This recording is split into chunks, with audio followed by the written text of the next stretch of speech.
Assalamualaikum warahmatullahi wabarakatuh. Halo semuanya, kembali lagi bersama YouTube channel Himatif USU. Bersama saya, Endiar Banias Bidalmonte, saya akan membawakan materi dasar pemrograman, yaitu pertemuan ketiga yang berisi input-output data. Oke, langsung saja kita masuk ke Visual Studio Code-nya. Nah, di sini sudah masuk ke Visual Studio Code-nya. Lalu, untuk pertama sekali, seperti kemarin, kita memasukkan library dari C++ tersebut, yaitu dengan memasukkan hashtag include kurung siku iostream kurung siku. Setelah itu, kita masukkan using namespace std. Kita di koma. Lalu kita masukkan fungsi inmain. Mana fungsi inmain ini adalah penanda bahwa di mana fungsi satu file itu dijalankan, di mana file tersebut bisa dijalankan fungsinya. Jadi di sini kita akan mulai terlebih dahulu dengan output yang kita ketik di sini, maka akan output ke terminal sebelah kanan saya. Oke, di sini cara mengoutput dari codingan ke terminal itu dengan cara cout, menggunakan cout. Jadi cout buka kurung siku sebelah kiri 2 kali, atau bisa kita namakan scope ke kiri. Lalu di sini kita kasih petik yang menandakan bahwa itu string. Lalu di sini saya kasih nama hello world untuk kurung siku. Kita save, kita run.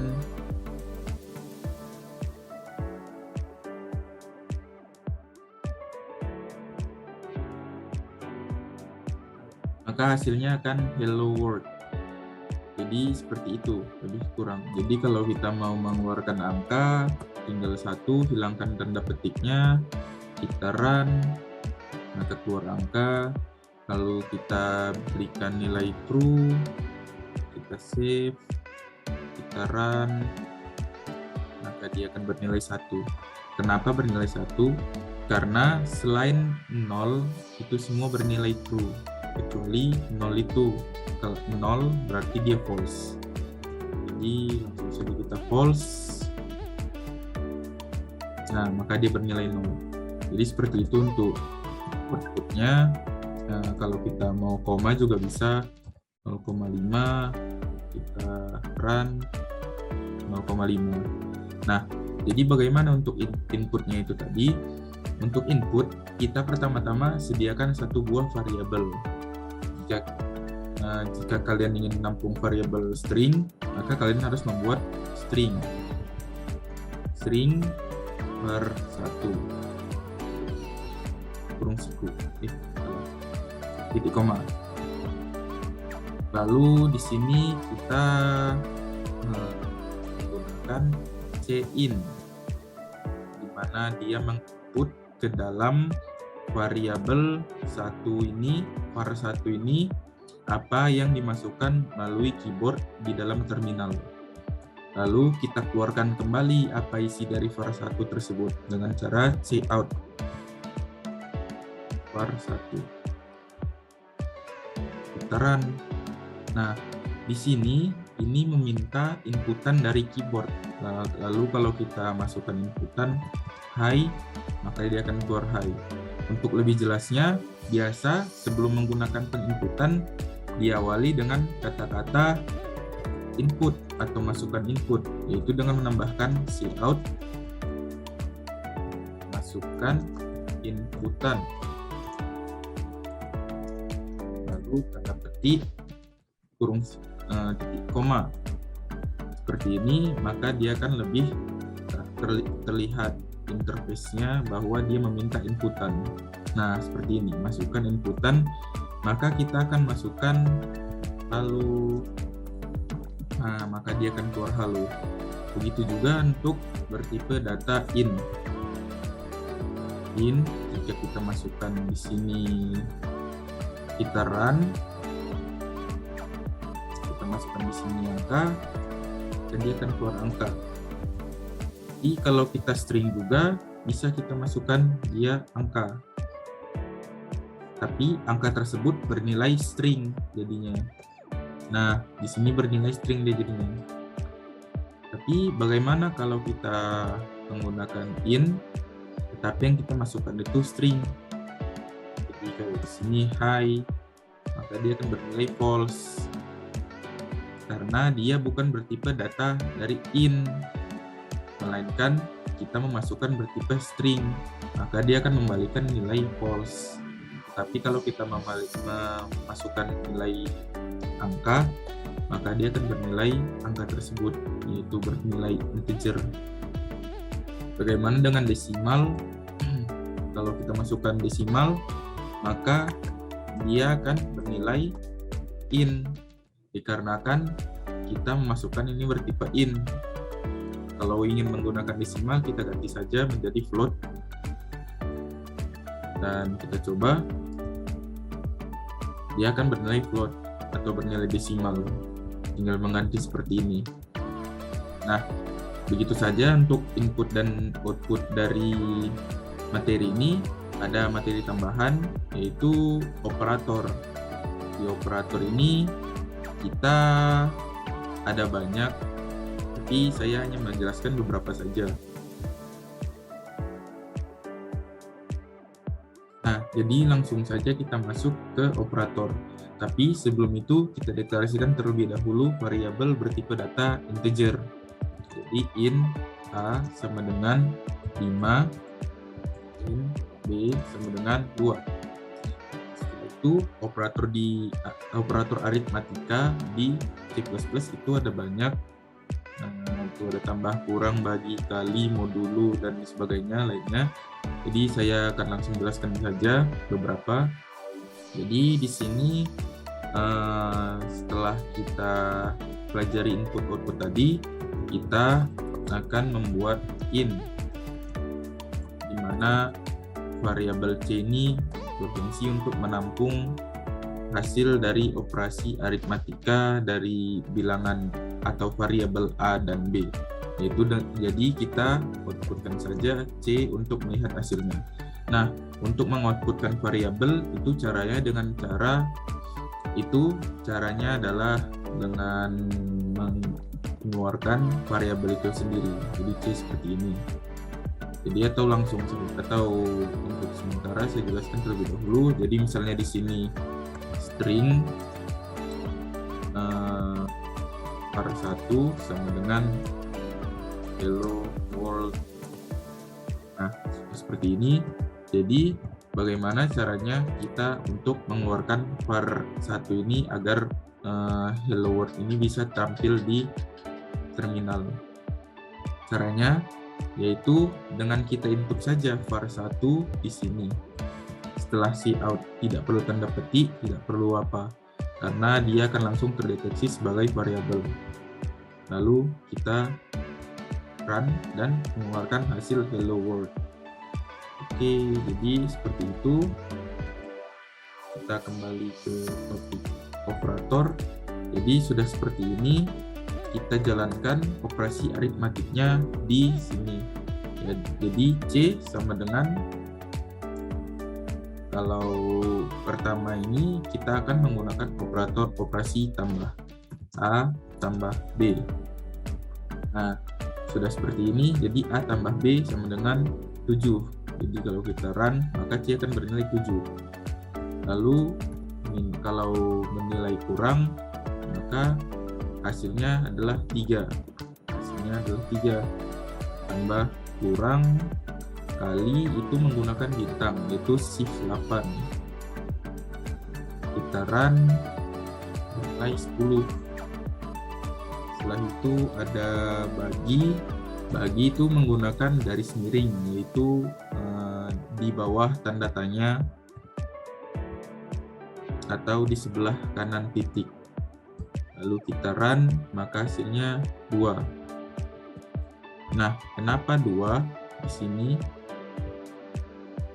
Dikarenakan kita menggunakan tipe data integer. Kalau kita menggunakan tipe data float, maka hasilnya Oh, ini kita ganti dulu semuanya menjadi float. Nah, di sini dia akan 2,5 dikarenakan dia float menerima angka desimal. Jadi 5 bagi 2 itu mengeluarkan angka desimal. Sedangkan kalau kita menggunakan tanda in, dia tidak terdeteksi angka desimal tersebut. Jadi seperti ini hasilnya. Lalu ada modulo, atau untuk lebih jelasnya di sini kita menggunakan 4 saja dan kita run, maka hasilnya akan 2. Dan kalau kita menggunakan float semua lalu kita run, tetap hasilnya 2 dikarenakan 4 bagi 2 itu adalah 2.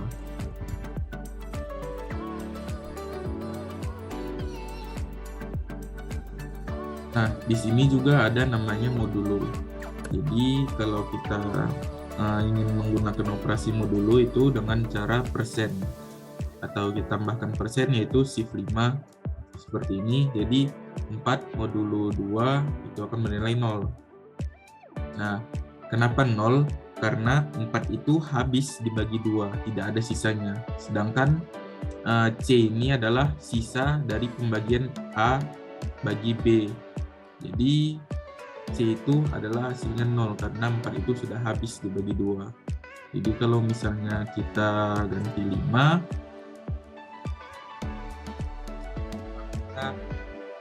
maka hasilnya akan 1, bernilai 1. Kita run, nah 1. Kalau 6, maka hasilnya akan, langsung saja kita cari 0. Kenapa 0? Karena 6 itu habis dibagi 2. Kalau 7, dia bernilai 1. Nah, begitu seterusnya. Kalau di sini kita ganti 3, di sini kita ganti 6, maka 0, 7 itu bernilai 1. 8 dia akan bernilai 2, 9 baru dia akan bernilai 0. Nah, begitu. Kalau misalnya juga di sini kalian ingin 6, di sini 12, maka dia akan bernilai 0. Untuk jika kalian masih belum mengerti juga tentang modulo ini, mungkin kalian bisa mempelajari dari referensi-referensi lain bagaimana itu cara modulo. Secara rincinya bagaimana kita mendapatkan hasil dari modulo tersebut bisa kalian cari di referensi-referensi lain. Tapi untuk saya sederhana saja, saya bilang seperti itu, yaitu kalau kita 12 dibagi 6, sisa dari pembagian tersebut adalah nilai C. Jadi 12 dibagi 6 tidak bernilai sisa apa-apa, maka akan mengeluarkan 0. Tapi jika di sini kita menggunakan 13, pasti akan bersisa, yaitu sisanya 1. Maka 13 bagi 6, sisanya adalah 1. Nah, di C++ juga ada yang seperti ini. Ini dinamakan increment, di mana increment ini berfungsi kalau kita tambah-tambah seperti ini, maka dia akan bernilai penambahan 1, maka 13 jadi akan bernilai 14. Nah, kenapa tadi tidak bisa keluar kalau kita hasilkan putaran seperti ini? Kenapa hasilnya 13? Itu dikarenakan yang bertambah itu nilainya A, bukan nilai C. Tetapi kalau di sini kita menggunakan C++ seperti ini, maka nilainya akan berubah menjadi 14. Untuk sederhananya kita lihat seperti ini. Nah, ini A. Nah, jadi 2 kali kita run A, maka hasilnya untuk lebih jelasnya kita menggunakan ENDL. Dimana fungsi ENDL ini untuk memberikan baris baru agar yang kita lihat itu tampak menarik, tampak mudah lihat. Jadi seperti ini adalah 13, yaitu ini adalah A, yaitu bernilai 13. Lalu di sini A yang kedua setelah di++kan bernilai 14, dan ini adalah C. Jadi kalau kita menghilangkan C-nya itu, maka hasilnya akan 13. Dan kalau kita tambahkan C plus seperti ini, maka hasilnya akan 14. Ini dinamakan increment. Tapi kalau kita menggunakan C minus ini dinamakan decrement. Jadi ada increment sama decrement. Decrement itu minus, maka dia akan bernilai -1. Jadi 12 nilainya. Nah, di C++ juga ada yang seperti ini. A sama dengan A tambah sama dengan 1. Atau ini seperti ini saja.